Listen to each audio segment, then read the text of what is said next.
acompanhando diariamente a Palavra de Deus, nós vamos crescendo, edificando, vamos ajustando as coisas na nossa vida e vamos também aprendendo todo o sentido da causa de Jesus Cristo.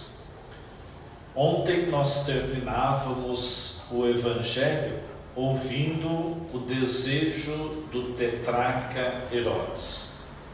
E ele procurava ver Jesus.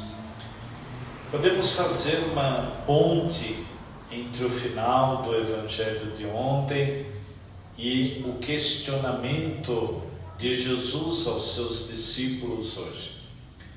Quem dizem os homens que eu sou? Quem dizem vós que eu sou? Ou seja, Herodes procurava ver Jesus. Que Jesus? Qual Jesus ele queria conhecer? Qual Jesus ele havia escutado falar? Qual Jesus que ele desejava encontrar? O filho do carpinteiro, o filho de Maria, aqueles aos quais então sabiam onde ele morava, aonde ele vivia?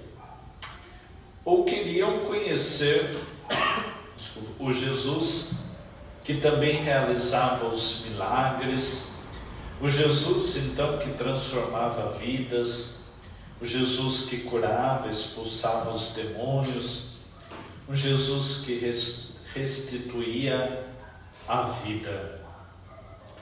Qual Jesus nós queremos ver? Qual Jesus nós queremos conhecer? Ou qual Jesus nós já conhecemos?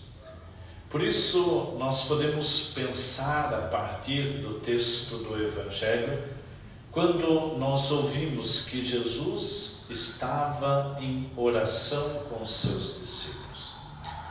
Aqui nós temos um primeiro instrumento, primeiro sinal pelo qual nós vamos conhecer Jesus. Oração, diálogo, profundidade, intimidade, abertura, disposição do coração. Quando eu falo de oração, ou esta oração que o autor bíblico diz que Jesus estava fazendo, não significa apenas uma série de palavras repetidas. Mas quando nós vemos um Jesus orando, nós vemos ele primeiro cumprindo o seu papel como judeu. Segundo, enquanto nesta condição humana, crescendo na intimidade com o Pai. E terceiro, enquanto divino, celebrando esta comunhão com o Pai. Por isso, meus irmãos e irmãs, quando nós rezamos, nós devemos ter muito consciente disso, de algo que sai daqui de dentro, que se expressa pelas palavras, mas que nos coloca em profunda comunhão com Deus. Rezar é estar em comunhão com Deus. E o estar em comunhão com Deus não significa só que eu vou descarregar um caminhão de pedidos, mas que eu entendo a sua proposta, eu acolho o seu projeto, eu busco então participar e realizar e envolver-se nesse projeto. A oração não se dá simplesmente neste suplicar, neste pedir, neste desejar. Mas a oração vai colocar um coração humano em relação com um coração divino. Um coração divino que espera o grito do coração humano. Ouvimos no salmo de hoje: quem é o ser humano, Senhor, porque o Senhor pensa tanto nele assim?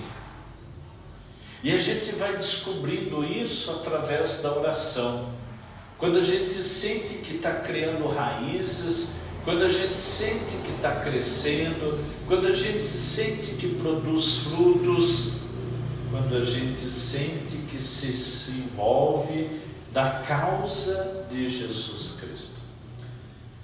Aí a gente pode pensar assim, puxa, será que eu estou rezando da melhor forma possível? Então, meus irmãos e irmãs, ver um Jesus rezando e depois questionando quem Ele é também a gente dizer assim, a oração que eu faço ajuda-me a descobrir quem é Jesus? A vida sacramental que busco ajuda-me a descobrir quem é Jesus.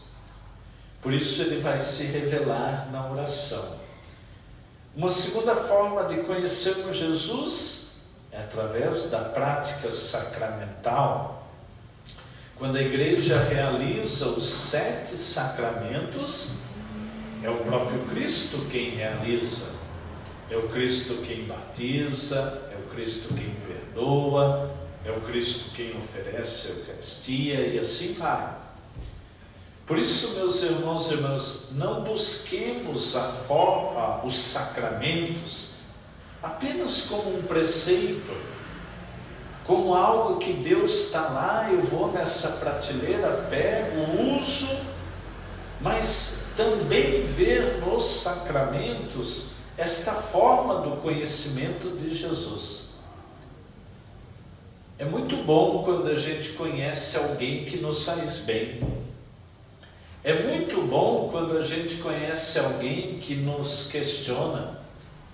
Alguém, então, que torna-se o nosso amigo, nossa amiga. Alguém pela qual, então, nós podemos abrir o coração e dizer, olha, conhece um pouco de mim. Por isso, é nesta amizade que vem através da oração, da vida sacramental, que nós vamos saber responder sem nenhuma confusão. As pessoas não tinham claro quem era Jesus e por isso confundiam com João Batista, com Elias, com algum dos profetas, com alguém que havia ressuscitado. Se a gente desenvolve esse caminho de conhecimento de Jesus através da palavra, através da oração, através da vida sacramental, nós conheceremos alguém que também há de nos conhecer. E como dizia, como isso faz bem, como é gostoso estar ao lado de alguém que nos faz bem, de alguém que de fato celebra uma amizade, mesmo que às vezes este amigo, esta amiga, coloca o dedo na sua ferida e ali então vai, acima de tudo, tantas vezes questioná-lo, mas acima de tudo ajudá-lo a ir para a frente.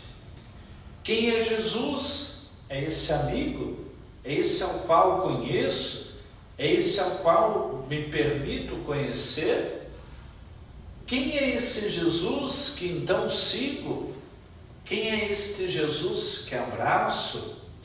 Quem é este Jesus que aponto, que ensino tantos outros a segui-lo e a conhecê-lo? Hoje o Evangelho ajuda-nos a pensar, que bom que eu posso dizer e saber dizer quem é Jesus. Jesus na nossa vida, na vida do outro, na vida da igreja, no caminho da nossa fé. Por isso, olhar para esse texto é perceber a resposta de Pedro, uma resposta que é uma profissão de fé. Tu és o Cristo, o Filho de Deus. E é interessante a proibição de Jesus. Um Jesus que proíbe Pedro e os outros de dizer quem ele era. Por quê? Porque ele não quer pessoas que nem o Herodes de ontem, que apenas tinha curiosidade de conhecer Jesus, mas não tinha disposição para o seguimento. Por isso nós vamos poder dizer a nós mesmos e a tantos outros, se nós seguimos Jesus, se temos uma amizade com Ele, quando nós entendemos a última parte do Evangelho de hoje. É chamado anúncio da paixão. Um Jesus, então, que diz que vai para Jerusalém que vai ter que sofrer, morrer e ali depois ressuscitar. Sabe onde a gente conhece Jesus e Ele nos conhece como amigos? Na dimensão do sofrimento, na dimensão da paixão, na dimensão da morte, na dimensão da ressurreição. Mas antes de chegar a esses elementos, Jesus vai nos conhecer e nós o conhecemos quando a gente parte de onde a gente está e se dispõe a ir a Jerusalém com Ele. A Jerusalém da nossa vida. A Jerusalém onde a gente vai passando pelos caminhos, vai olhando pelos lados e a gente vai encontrar o cego, o mudo, o paralítico, o leproso, a prostituta, o pecador e tantos outros. A gente vai encontrar aquele que está sofrendo, aquele que está morrendo, aquele que está preso, aquele que está com fome. É no caminho de Jerusalém, no caminho da nossa vida, que a gente vai entender o que é a misericórdia, como parte desta amizade. A gente vai entender o que é o sofrimento quando a gente passar por eles e não ignorar a sua dor. Nós vamos entender que para ir para Jerusalém com Jesus é preciso fazer uma renúncia de si mesmo, é preciso tomar uma cruz e segui-lo. Não dá para ser amigo de Jesus sem ter uma cruz. Não dá para ser amigo de Jesus sem seguir o caminho para Jerusalém. E não dá para ser amigo de Jesus chegando em Jerusalém e achar que a gente vai ser recebido de grandes honras, pompas e circunstâncias.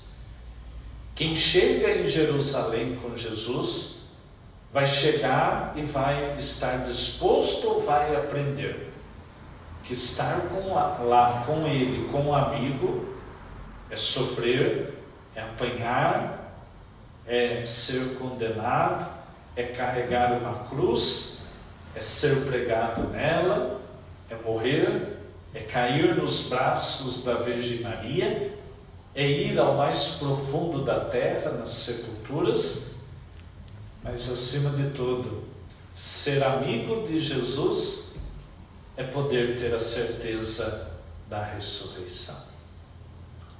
Eu acho que agora você pode responder diante dessa pergunta: quem é Jesus? Que a sua resposta possa ser uma resposta decorrente da amizade que você tem com Ele. Louvado seja nosso Senhor Jesus Cristo, para sempre seja louvado. Diante do altar, nós colocamos o que temos e o que somos cantando.